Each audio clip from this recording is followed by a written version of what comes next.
ser, mas eu faço questão de ir ver meus pacientes. Essa paciente estava entubada, o marido não estava, mandei um recado para ele às 1h30 da manhã, e eu oro para eu encontrar soluções, saber qual é o melhor caminho para aquela pessoa, se tem energia vital ainda, para que a gente possa conduzir novos caminhos.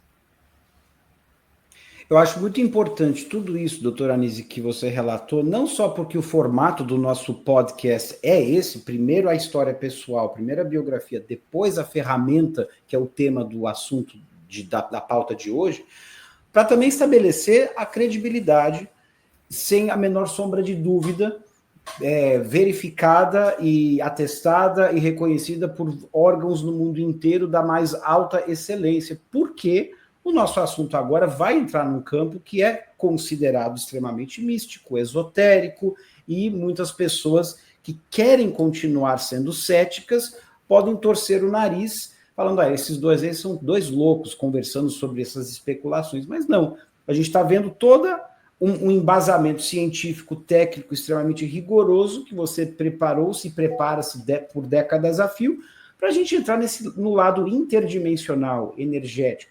E a gente colocou o tema do câncer hoje como sendo o principal, mas a gente pode falar de outras doenças, né? Porque existe uma passagem no Evangelho que é muito forte, que está no Evangelho de Marcos e de João, onde Jesus fala assim, os sãos não precisam de médicos, mas sim os doentes.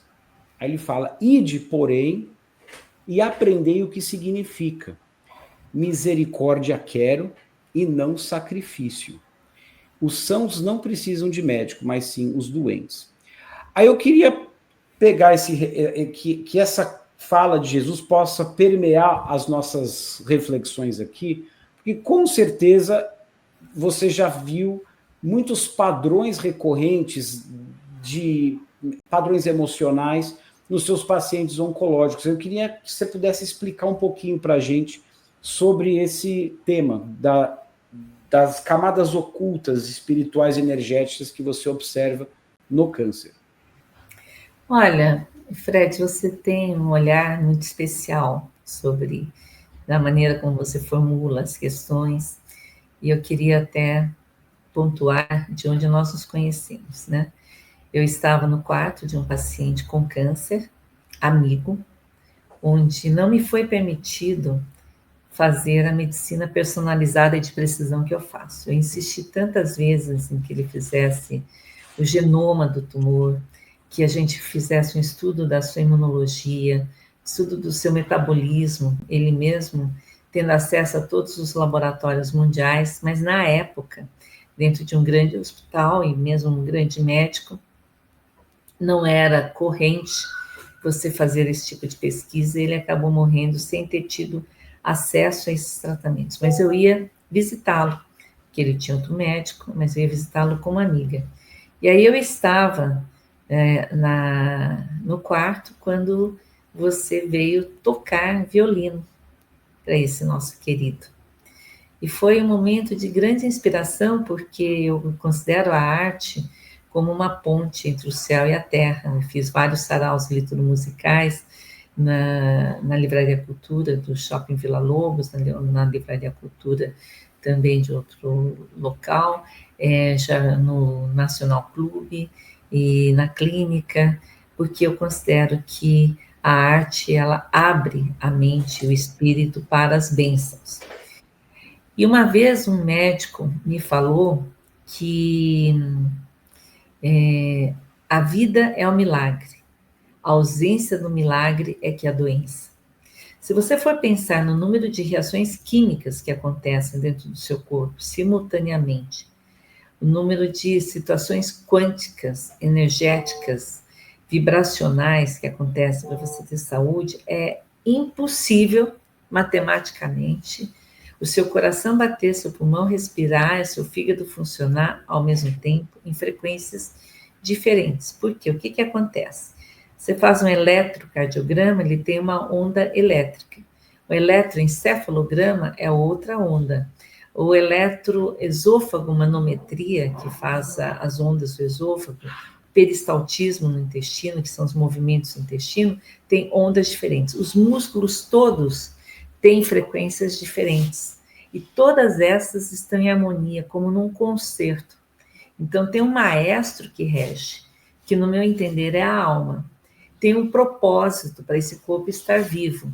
E esse propósito, muitas vezes, se perde. Tanto é que um dos cursos muito interessantes que eu fiz com um dos meus melhores amigos mundiais, que é o Bill Breitbart, do Memórias Sloan Kettering, ele é onde eu fiz parte do meu mestrado, né? Eu fiz parte do meu mestrado no Memória e parte do doutorado no MD Anderson, junto com o HC. Eu fiz imuno no HC e depois biologia molecular e genômica no meu doutorado.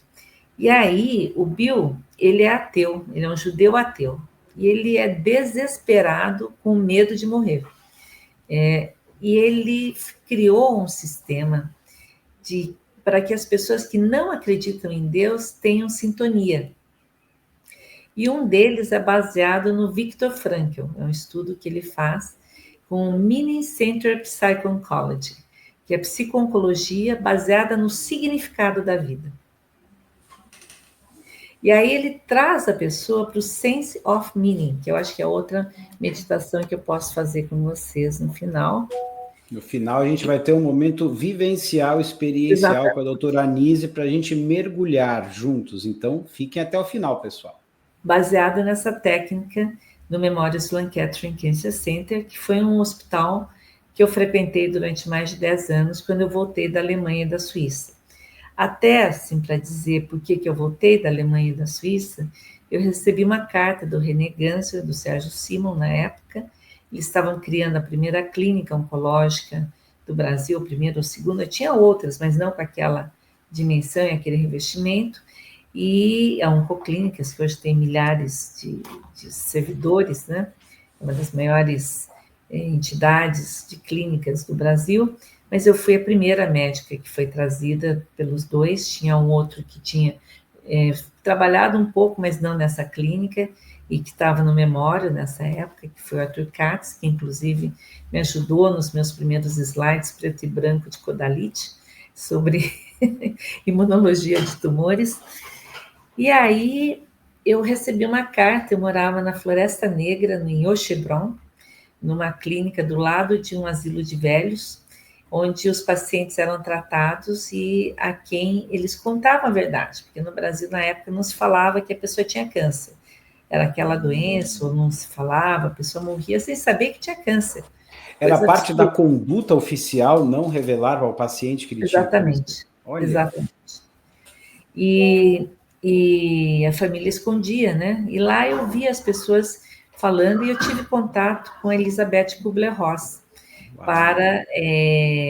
Tinha um grupo de estudos da Elizabeth Kubler-Ross, que era uma médica suíça, sediada nos Estados Unidos, que falava sobre a morte e morrer, e as diversas etapas sobre a morte e a evolução das pessoas.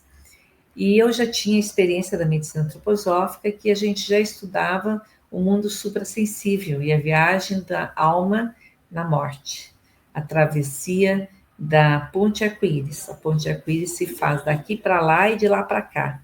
Quando ela se cruza, é seguro passar. Antes dela se cruzar, você cai no abismo. E se você tiver com a sua alma muito pesada, você não consegue passar adequadamente.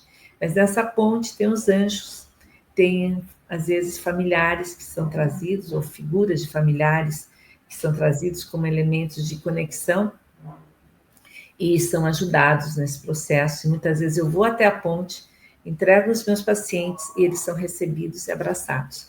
Esse é um momento muito especial, eu estou presente em várias passagens, o mundo me chama, eu saio de um lugar. Uma vez eu estava lá do outro lado, no Einstein, eu fui parar no Sírio para entrar no quarto da paciente para estar na hora que tudo aconteceu. Muitas vezes isso acontece, graças ao bom Deus, ele me permite que mesmo de madrugada, às 3h30 da manhã, no 9 de julho, eu pude acompanhar um paciente que não sabia voar. E eu ensinei durante todo o período em que ele ficou doente, com câncer de próstata, foi meu paciente durante 7 anos. Quando ele piorou, ele era argentino, ele tinha muitas racionalidades, aí ele já sabia voar. E aí eu estava naquela hora, às 3h30 da manhã, eu resolvi passar a visita, falei com a esposa, vamos fazer uma oração. Aí eu percebi que ele foi, ela não tinha percebido. Eu falei, querida, aconteceu um milagre. Ele voou conosco. Ela me abraçou, e aí eu esperei que ela tomasse um banho, que o filho chegasse. Fiquei até às 5h30 da manhã com eles, quase 6. Depois eu vou ao velório sempre que eu posso. Aí eu faço uma oração com as pessoas.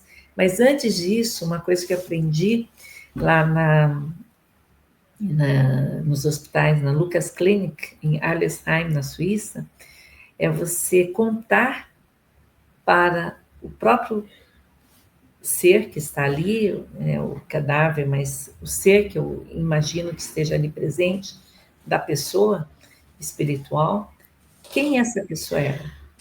Então, eu peço que cada um que está ali presente conte um pouco dessa pessoa.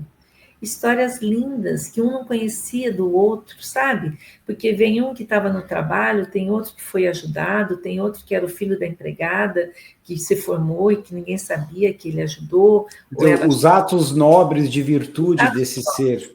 Que você possa trazer nesse momento sagrado para que a pessoa saiba que a vida valeu a pena. E que todos que estejam ali possam participar dessa gestalt maravilhosa desse ser. Um resumo da ópera, né? Como se fosse um resumo da ópera. E aí essa pessoa pode também... E aí nós fazemos uma oração para pedir permissão para que essa pessoa possa ser bem acompanhada, que ela possa fazer a transição. E nesse sentido, eu acho o judaísmo fenomenal, porque ele faz orações todos os dias com todos. No Shiva, né? No Eu período de vou Shiva. sempre que eu posso, porque eu acho que é um momento extremamente rico e especial de homenagem àquele ser.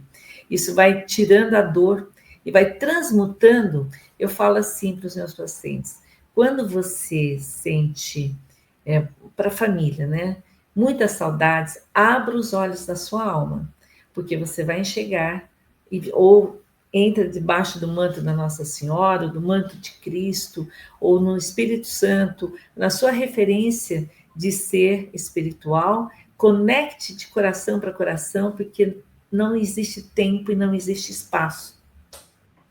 Ao mesmo tempo, eu tenho tido a oportunidade de ir buscar almas desgarradas, pessoas que estão lá na sombra e que eu trago de volta para a vida. E acho tratamentos, quando todo mundo já desistiu, eu não desisti, e muitas pessoas vivem de novo e vivem muitos anos. Teve uma paciente no Einstein que já estava em cuidados paliativos, uma médica, que estava completamente obstruída a barriga dela, e ela teve uma infecção, um abscesso, e aí a médica de cuidados paliativos maravilhosa, Ana, né, que escreveu vários livros, e Morrer é um Dia que Vale a Pena, e outros livros, ela estava lá, e eu estava com outra médica, essa paciente era médica, a outra médica que era amiga e uma enfermeira no quarto. E nós fizemos uma oração e pedimos aos seres do universo que abrissem os espaços para ela ir com tranquilidade, se fosse o momento. Se fosse possível ela ficar bem, porque ela tinha muitas coisas não resolvidas. Brigas eternas com o marido, tinha filhos entrando na faculdade, um filho com TDAH, né, transtorno de déficit de atenção, a outra filha na faculdade. Então, ela tinha muitas revoltas, eu não queria que ela fosse embora com toda essa carga, né? Sim. Então, eu pedi a Deus que, se tivesse a permissão dela ficar bem, que ela pudesse ficar. No dia seguinte, abriu um buraco na barriga dela e jorrou 1,5 litro de pus. Uau. E ela voltou a viver. Não só voltou a viver, como ela organizou um jantar na casa dela, como ela me trouxe outros pacientes para eu ver, ela ainda resolveu todas as pendências que ela tinha. E quando finalmente, alguns anos depois, participou das reuniões da Ana de educação, que ela tem cursos, né, de pacientes terminais, e aí, quando finalmente estava na hora dela ir embora, ela foi em paz. Então, assim, essas coisas me mostram que a gente tem propósitos.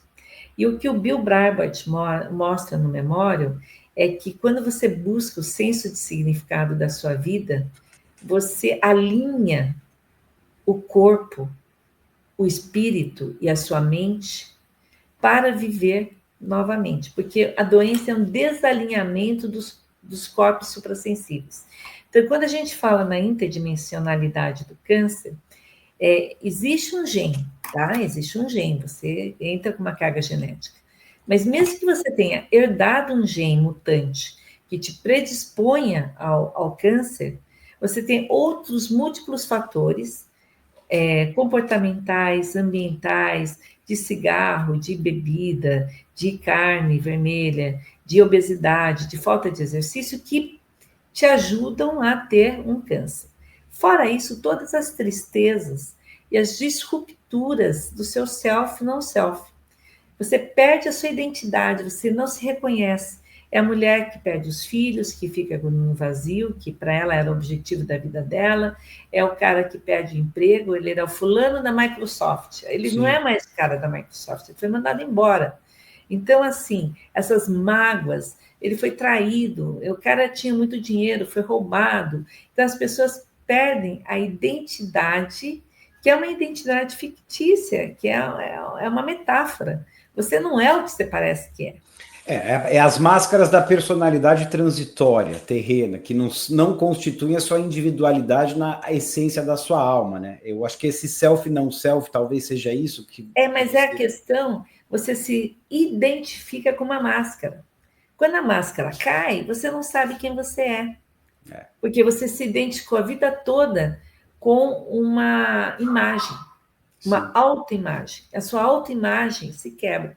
Você tem que tomar muito cuidado quando você quebra a autoimagem de alguém, mostra a verdade para ele nua e crua, porque às vezes ele não tem estrutura para lidar com o que vem depois. O impacto, então, né? O impacto. Então, assim, muitas vezes, nesse momento, entra uma certa desistência. Ah, o mundo é mau, vou-me embora para Pazágada, lá eu sou amigo do rei. E você dá uma mensagem mesmo. Vou embora. Aqui é muito mal. As pessoas são más. O mundo é horrível. Mas tem aquela música, né? E a vida, meu irmão? O que é, o que é, o que é, né? Ela é bonita. Zaguinha. E apesar de tudo, né? A gente quer viver. Então, daí, a hora que você acorda com uma doença, você fala: não, mas escuta, não era bem isso. Eu quero viver, mas eu não quero morrer. E aí começa a luta pela vida. Mas você tem que reagregar os seus corpos suprassensíveis que ficaram esfacelados nessas ligações. Então, esse trabalho que é feito pela medicina integrativa é maravilhoso. Só que cada paciente precisa de um trabalho diferenciado. Existem pessoas que vão mais para a área do budismo, do ocultismo, do espiritismo, da espiritualidade. Então, o fato de eu ter circulado por tantas religiões me traz a linguagem para que eu possa entender de onde a pessoa está falando e de que maneira que a gente vai conectar essa pessoa com a sua luz. A luz é uma linguagem interdimensional. Então, os santos no Tibete, eles têm uma aura dourada. Os santos no catolicismo também. Quando você vê uma pessoa iluminada, essa pessoa te traz alguma coisa de bom. Eu já mostrei que o conhecimento ele vem dessa esfera do inconsciente coletivo da humanidade. Então, o fato de nós termos hoje a possibilidade da cura de diversos tipos de câncer, principalmente quando eles são precoces, mas também através da imunologia de tumores, da genômica, de alvos moleculares, etc., do conhecimento de toda a dinâmica, mostra que o câncer está superado. No meu entender, a cura do câncer, que já ocorre em várias situações, é resultante desse novo momento da humanidade em que o egoísmo, em que aquela célula que só pensa em si, que come a comida dos outros, que invade o terreno dos outros, que não respeita o todo do indivíduo, mata o hospedeiro, morre junto. Essa célula que representa esse momento da humanidade, extremamente racional, predador está passando. A gente vai entrar numa quinta dimensão onde o câncer não vai mais ser um elemento tão frequente, disruptivo, onde as pessoas vão ter hábitos mais saudáveis, vão viver mais e melhor, com mais harmonia. É o que eu espero.